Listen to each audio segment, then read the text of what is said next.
I don't say this often, but I wish I never read this. I can deal with crime, but this is just pure evil. Was thinking the same. I wish I had not read this either. It made me very upset reading this. What kind of fucking human being does this to another human being? You're not human.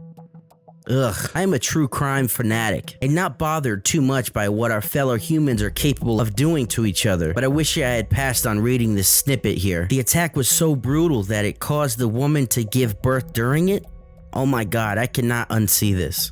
I've read a lot of true crime stories over the years, but I must say this one is by far the most gruesome and disturbing story I have ever read. I contemplated not doing this video, to be honest, but I felt I needed to just to highlight some of the evil that's in this world. And seeing how this happened in the 1980s and this is still unsolved, I felt it was necessary for the world to know this family's name since it's been so long. This is your warning. This video contains graphic material that is not suitable for most. Viewer discretion is highly advised. Keith and Elaine Dardeen had only lived in the small town of Ena, Illinois for about a year. It was a very small town where not much happened. In fact, most people would leave their doors unlocked at night. Keith worked at a local water treatment center and Elaine worked at an office supply store. They had a 3-year-old son named Peter, and Elaine was actually 7 months pregnant with a baby girl they had named Casey. Although it was a small town, crime was on the rise. There had been 15 murders in Jefferson County over the past 2 years. This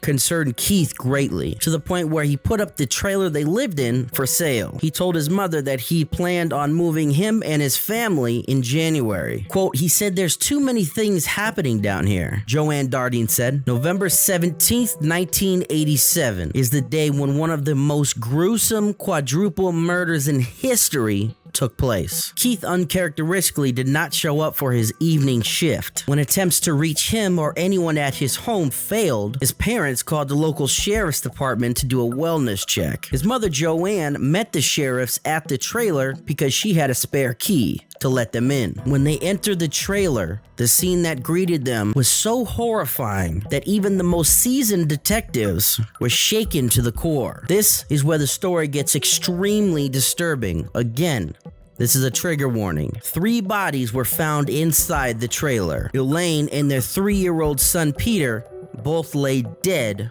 tied and gagged. Both had been brutally beaten with Peter's own baseball bat that was a gift from Keith. Both had fractured skulls. The 3rd body found was not Keith's. During the brutal beating, Elaine had given birth to Casey. The next part is extremely hard to describe. The killer then beat the newborn baby, Casey, to death the same way he had killed Elaine and Peter moments before. Police immediately started canvassing the scene. They found no forced entry, nothing missing, including money and valuables that were laying in plain sight. Another strange twist to this crime, Peter and Elaine were both tucked away in their beds. The question that investigators were asking is, where is Keith? He quickly became the prime suspect in the murders simply because he wasn't there, and the scene did not look like a robbery gone wrong. Also, the fact that Peter and Elaine were both tucked in bed seemed to be more of a passionate move for a murderer. Could Keith have done this? Quote, Keith was a real stand-up guy, recalled his lifelong friend Kevin Davis, who was living in Colorado when police tracked him down right after the killing. Quote, when they first came to me and said they were looking for him because they thought he had murdered Elaine, I said there's no way. That's not even a possibility. After all, Keith had just told his mother that he planned on moving the family to a safer part of town due to the rise in crime rate. The family car, a 1981 Plymouth, was gone. Did Keith commit these murders and make a run for it? Well, detectives got their answer 1 day later, when they found Keith's body in a wheat field about a mile away from the home. Keith was shot 3 times in the head and even castrated by the murderer. The police made another discovery 1 day later when the Dardeen family car was found. And of all places, it was parked directly in front of the Benton police station, which was directly next door to the Franklin County Courthouse. Inside of the Plymouth was completely covered in blood. Investigators concluded that Keith was either murdered or castrated inside of the vehicle. The autopsy could not conclude who died first, but was able to determine that each of the family members died about an hour within each other. 30 detectives worked the case full-time. They interviewed more than 100 people.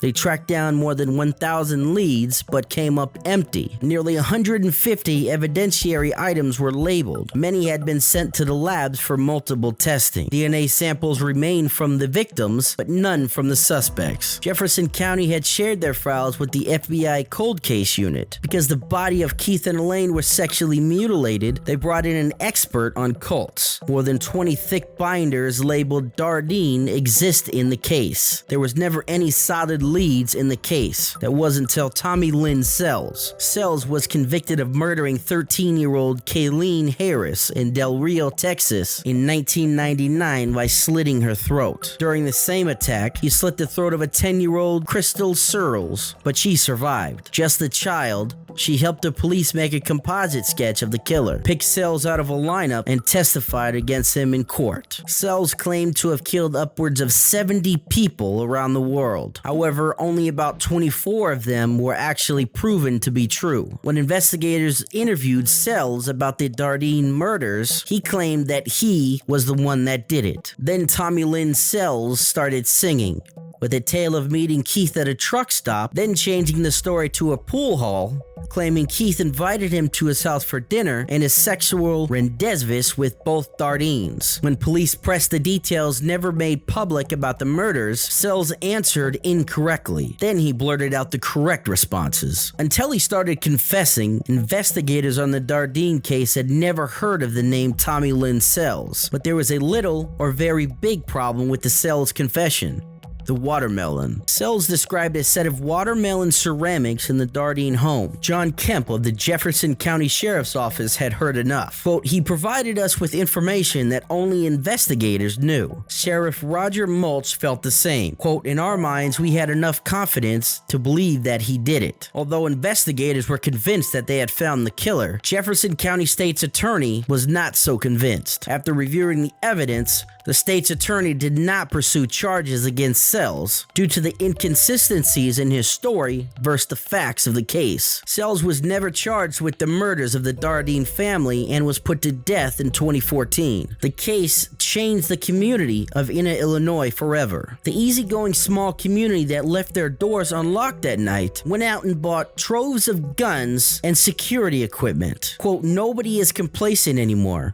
Everybody stays aware of their surroundings, said Mary Younger, who worked in the town market. To this day, the quadruple murder stays open and cold. If you have any information on this case, please contact Crime Stoppers at 713-222-8477 or go to crime-stoppers.org.